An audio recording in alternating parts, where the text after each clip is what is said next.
روزے کی حالت میں اجابت، ٹوائلٹ وغیرہ، پاخانے سے فراغت کے وقت آپ دست جو لیا جاتا ہے، استنجا جو لیا جاتا ہے، دھویا جاتا ہے، تو اس دھونے میں مبالغہ کرنے سے کیا روزہ ٹوٹ جاتا ہے یا اس کا شرعی حکم کیا ہے؟ اس کی تفصیل اس مسئلے میں دیکھیں۔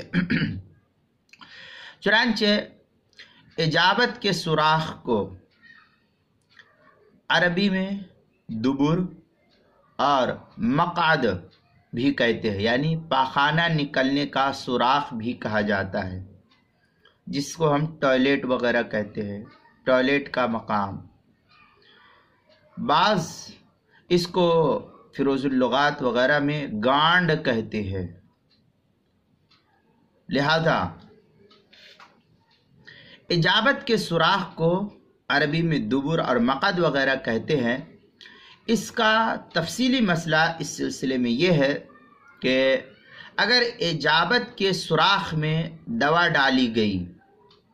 پاخانے کے راستے میں دوا ڈالی گئی، کسی کو کوئی بیماری تھی جس کی وجہ سے اس کو پاخانے کے راستے میں دوا ڈالنے کی ضرورت پڑی اور ڈاکٹر نے اس کو دوا ڈالا، تو دوا ڈالی گئی اور وہ دوا موضع حقنہ، یعنی جہاں سے پچکاری وغیرہ کے ذریعے دوا پہنچائی جاتی ہے، موضع حقنہ سے آگے داخل ہو گئی، تو اس صورت میں اس شخص کا روزہ فاسد ہو گیا۔ اب اس شخص کے ذمے قضا ضروری ہے، لیکن اس روزے کی اس کے اوپر کفارے کا حکم نہیں ہے، صرف قضا اس کے ذمے لازم ہوگی۔ چنانچہ در مختار وغیرہ کے اندر ہے او احتقنا او استطاعت قضا فی السوری کلہا فقط، یہ اس طریقے کی عبارت در مختار فتاوی شامی وغیرہ کے اندر ہے، دوسری جلد 402 صفحہ،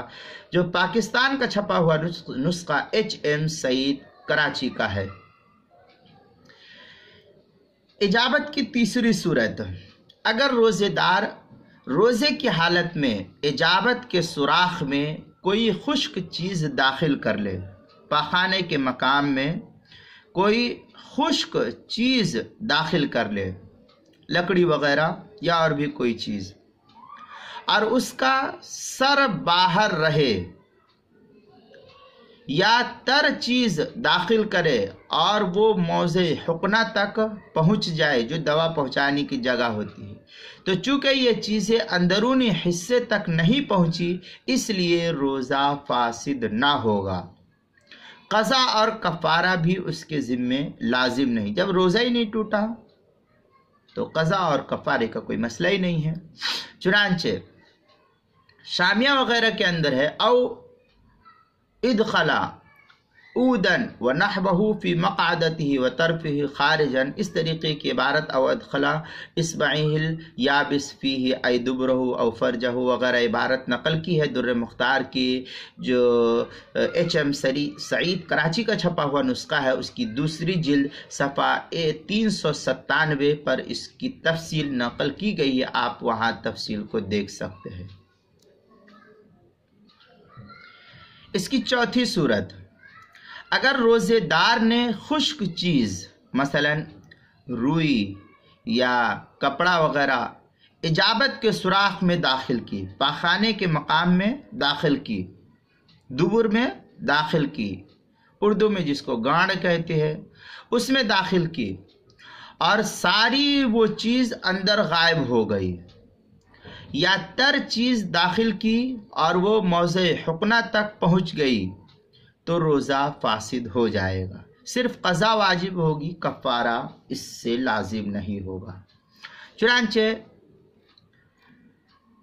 فتاوی شام وغیرہ ہی کے اندر عبارت ہے وَلَوْ مُبْتَلَّةٌ فَسَدَتْ وَهَذَا لَوْ ادخل الاسبع الى موضع الحقنہ ولو ادخلت قطنة او غابت فسدت وغیرہ عبارت جو ہے نقل کی گئی ہے در مختار کا جو دوسرے HM سعید کراچی کا چھپا ہوا نسخہ، اس کی دوسری جلد صفحہ 397 پر۔ اب اس کی 5ویں صورت دیکھیں، اگر روزے دار نے پانی، تیل یا دوائی سے تر انگلی مقعد یعنی پاخانے کے راستے میں داخل کی، دبر میں داخل کی، تو اس سے روزہ فاسد ہو گیا، قضا ضروری ہے، کفارہ نہیں۔ اس مسئلے کو خوب اچھی طریقے سے، ان مسائل کو بطور خاص نوجوان نسل اس مسئلے پر توجہ دے کہ نفسانی خواہشات میں آ کر کے اس طریقے کی کبھی غلطی ہو جاتی ہے لوگوں سے، جو نوجوان نسل ہوتی ہے، تو اس مسئلے کی جانکاری رکھنا چاہیے، تاکہ یہ تو ایسے بھی گناہ کا کام ہے، لیکن اس سے ایک گناہ تو ہمارا یہ ہوا کہ ہم نے غلط کام کیا، دوسرے یہ کہ ہمارا روزہ بھی خراب ہو گیا، تو اس سے یہ روزہ ٹوٹ گیا، قضا ہے، کفارہ نہیں ہے۔ چنانچہ فتاوی عالمگیری وغیرہ کے اندر ہے، وَلَوْ أَدْخَلَ إِصْبَعَهُ فِي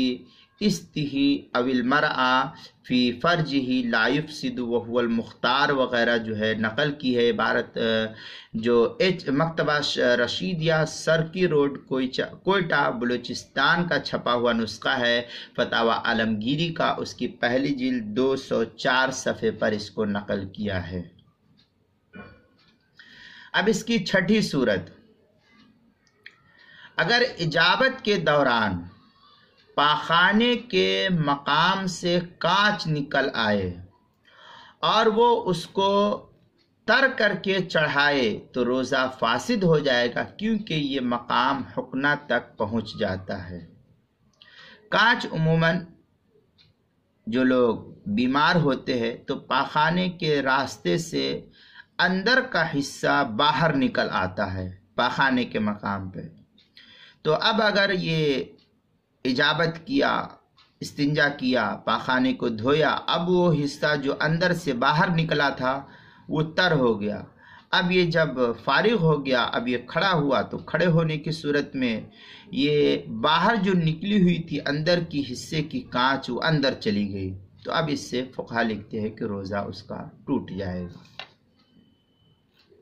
چنانچہ در مختار وغیرہ کے اندر ہے، وفی الفتح خرج سرمہ فغسلہ فإن قام قبل ان ينشفہ فسد صومہ۔ در مختار جو HM سعید کراچی کا چھپا ہوا نسخہ، اس کی دوسری جلد 397 صفحے پر اس کی تفصیل نقل کی گئی ہے۔ اسی طریقے سے اگر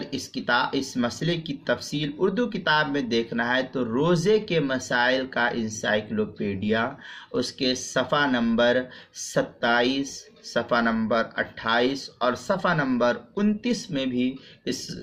مسئلے کی تفصیل موجود ہے، آپ اس کتاب میں بھی اس مسئلے کو دیکھ سکتے ہیں۔